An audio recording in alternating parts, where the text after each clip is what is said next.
तो आज का हमारा पोएम है the unknown citizen written by W.H. औदिन।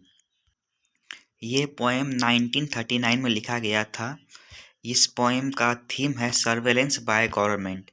Basically इस पोएम में एक इंसान की मौत हो जाती है तो गवर्नमेंट अपने रिपोर्ट के द्वारा उस इंसान की ज़िंदगी को कैसे एनालिसिस कर रहा है, किस तरह से उस इंसान की ज़िंदगी को देख रहा है, ये बताता है। इस पोएम में हम लोग को 8 टाइप ऑफ गवर्नमेंट रिपोर्ट के बारे में पढ़ना है, जो ये बताएगा कि उस इंसान का जीवन में कितनी खुशी थी, कितनी गम थी। मतलब कि एक वाइडर सेंस में कैसे एक इंडिविजुअल को देखा जा रहा है, गवर्नमेंट किस तरह से किसी आदमी की खुशी या दुखी को नापती है। इस पोएम को एलेजी और सार्काज्म के रूप में लिखा गया है। एलेजी मतलब होता है किसी के डेथ पे लिखा गया पोएम, और सार्काज्म होता है कोई चीज़ का मजाक उड़ाना। तो दोनों चीज़ों का ये कॉम्बिनेशन है। तो इस पोएम में जो 8 टाइप ऑफ रिपोर्ट के बारे में बात किया गया है, उनमें से सबसे पहला रिपोर्ट है ब्यूरो ऑफ स्टैटिक्स।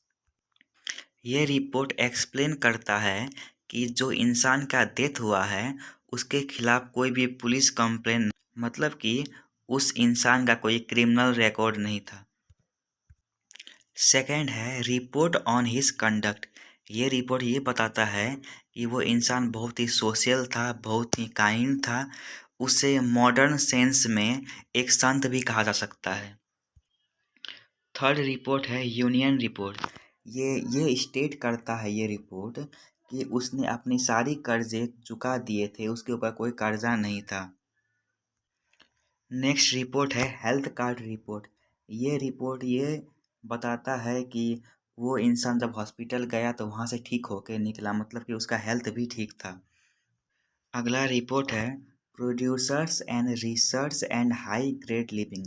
ये रिपोर्ट ये बताता है कि वो इंसान थोड़ा मॉडर्न था, उसे मॉडर्न तरीके के इंस्टॉलमेंट, EMI सब समझ में आते थे, और उसने बहुत सारे सामान खरीदे भी थे। अगला रिपोर्ट है रिसर्च ऑन पब्लिक ओपिनियन।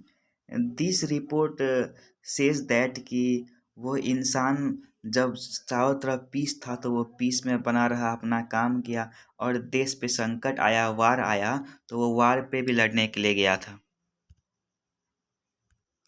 तो अगला रिपोर्ट है यूजेनिस्ट रिपोर्ट। ये रिपोर्ट बताता है कि उसके 5 बच्चे थे और 1939 के समय में 5 चिल्ड्रेन नॉर्मल थे, जो कि देश के विकास के लिए सही थे। फिर है टीचर्स रिपोर्ट। ये बताता है कि उसने अपने बच्चों को अच्छी शिक्षा दी, बच्चे हमेशा स्कूल जाते थे उसके।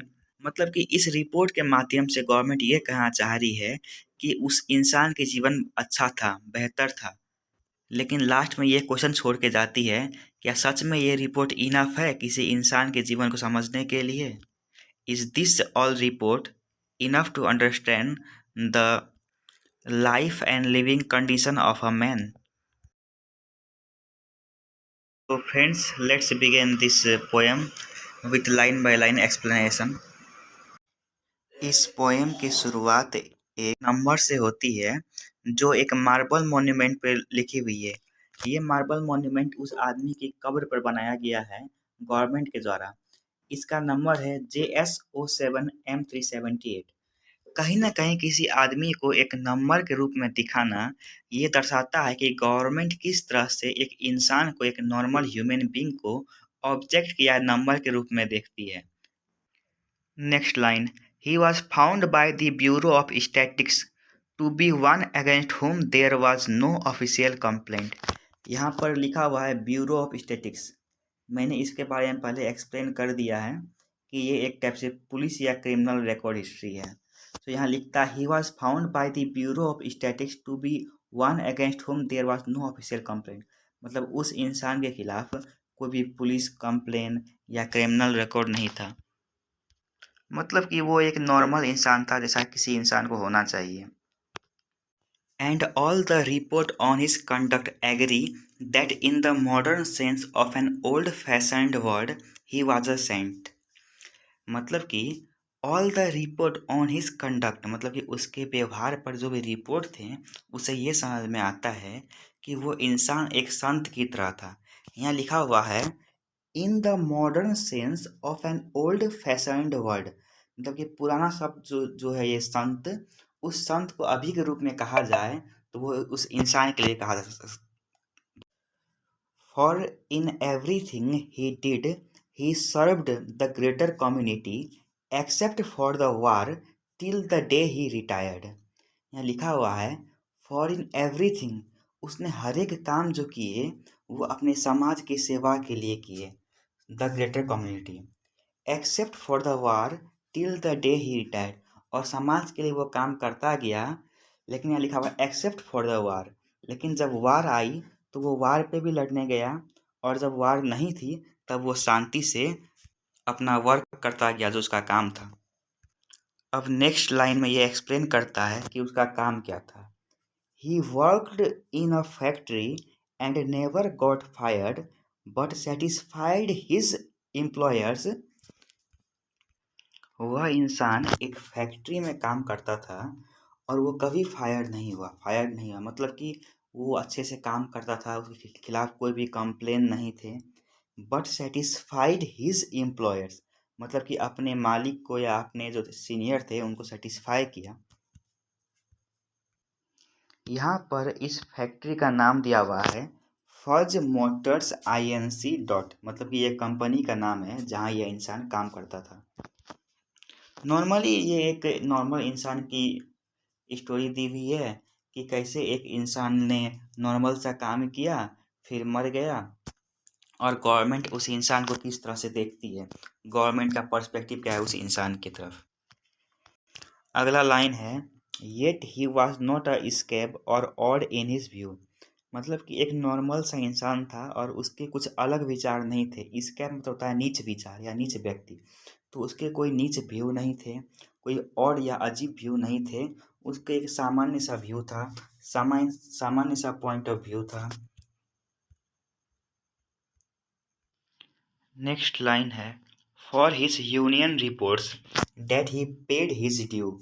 यहाँ देखिए मैंने यूनियन रिपोर्ट को एक्सप्लेन कर दिया है पहले ही इम्पोर्टेंट रिपोर्ट्स करके टॉपिक में, तो फिर से एक्सप्लेन कर देता हूँ कि उसके यूनियन रिपोर्ट या उसके गवर्नमेंट के रिपोर्ट थे, मतलब कि अथवा बैंक के रिपोर्ट में उसने सारा अपना उधार बकाया चुकता कर दिया था, उसके सिर पर कोई भी लोन नहीं थे या कोई भी कर्ज नहीं था जब वो मरा। And our social psychology workers found that he was popular with his mates and liked a drink। यहाँ नेक्स्ट रिपोर्ट के बारे में बताया गया है, सोशल साइकोलॉजी रिपोर्ट। ये बता रहा है कि वो मतलब कि नॉर्मल सा आदमी था और अपने दोस्तों के साथ लाइक ड्रिंक करना उसको पसंद था, या नॉर्मल सी बातें जो होती है वो सब उनके बीच में थी। और he was popular with his met, मतलब अपने दोस्तों में बहुत ही पॉपुलर सा जाना माना था। अब नेक्स्ट लाइन में प्रेस का रिपोर्ट जो होता है न्यूज़पेपर रिपोर्ट, उसके बारे में बताया गया है कि उसने हर एक दिन पेपर खरीदा। The press are convinced that he bought a paper every day. फिर नीचे लिखा है and that his reaction to advertisement were normal in every way. और जो पेपर पे एडवर्टाइजमेंट लिखे होते हैं आते हैं उन उसके बारे में भी उसके विचार सिमिलर थे, नॉर्मल थे। अब इस लाइन में हम लोग उसके इंश्योरेंस पॉलिसी और हेल्थ कार्ड रिपोर्ट के बारे में जानेंगे। Policies taken out in his name prove that he was a fully insured, मतलब कि उसने जो भी इंश्योरेंस पॉलिसी किए हुए थे ये बताता है कि वो उसके इंश्योरेंस पॉलिसी पे पेमेंट किया हुआ था कंटिन्यूसली, और वो पूरे सिक्योर थे, इंश्योर्ड थे, मतलब पैसे मिल जाएंगे उसके मरने के बाद। And his health card shows he was once in hospital but left it cured, और उसके हेल्थ कार्ड ये बता रहा है कि वो एक बार बीमार हुआ और हॉस्पिटल गया था, पर वो वहाँ से ठीक होकर लौटा, बट लेफ्ट इट क्योर्ड, मतलब कि वहाँ से ठीक होकर निकला। ये देखिए कैसा सार्कास्म यूज किया गया यहाँ पर, मतलब कि उस आदमी का हर एक डिटेल निकाल रहा है गवर्नमेंट, इसलिए मैंने इसका थीम सर्वाइलेंस बाय गवर्नमेंट कहा। Producers research and high-grade living declare that he was fully sensible to the advantage of the installment plan। यहाँ पर और एक रिपोर्ट के बारे में बात की गई है। Producers research and high grade living. इसके बारे में मैंने पहले एक्सप्लेन किया है, फिर से थोड़ा बता देता हूँ।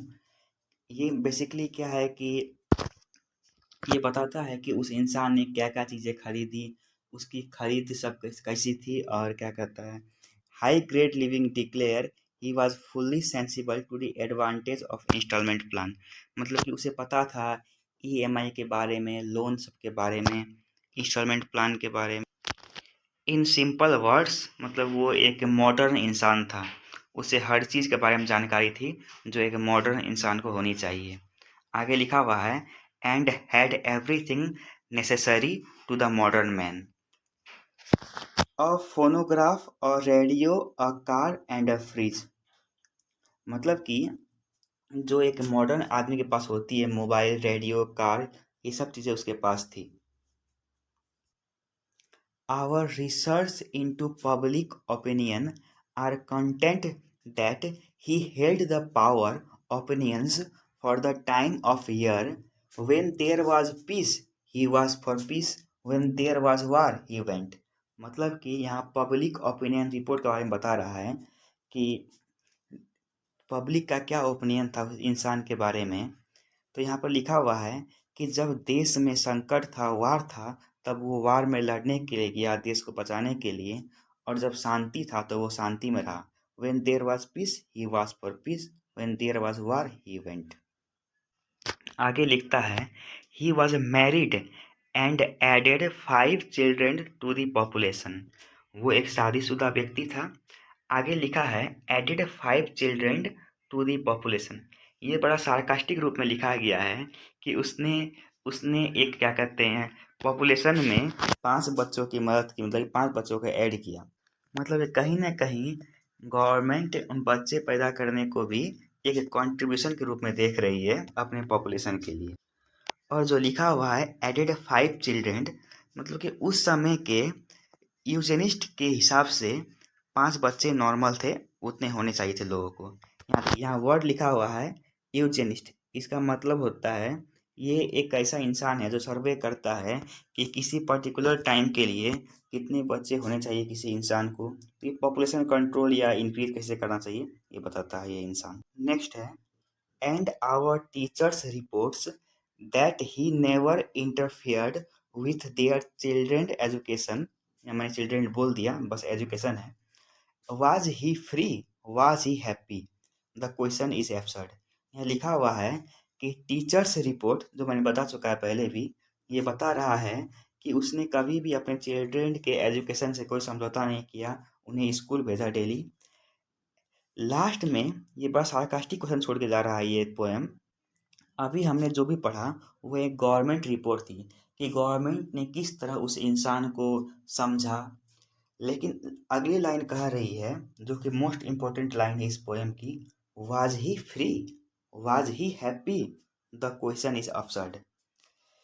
ये क्वेश्चन पूछ रहा है कि क्या वो इंसान जिसके बारे में इतना हमने पढ़ा, जिसके बारे में गवर्नमेंट समझ रही है ये सब चीज़ें, क्या वो फ्री है, क्या वो खुश है।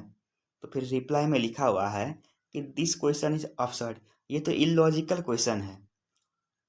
Had anything been wrong we should have certainly have heard. मतलब कि गवर्नमेंट इसका रिप्लाई कर रही है कि क्या वो खुश था। ये एक बहुत ही भद्दा सा इलॉजिकल क्वेश्चन है, क्योंकि अगर वो दुखी होता तो गवर्नमेंट को पता होता। अभी देखिए ये लाइन ये बता रहा है कि तो गवर्नमेंट कितना सर्वेलेंस कर रही है किसी इंसान पर। इवन वो ये बोल रहे कि अगर वो इंसान खुशी होता तो उसे पता होता, लेकिन इंसान की खुशी इन रिपोर्ट से नहीं पता चलती है। और ये जो लाइन लिखा हुआ है he was free, so simply मेरा व्यू ये है कि वो फ्री नहीं था, क्योंकि उसकी हर एक लाइफ की हर एक पर्टिकुलर डिटेल गवर्नमेंट के पास है, तो कैसे खुश रहेगा वो। So here let's end this poem. Thank you.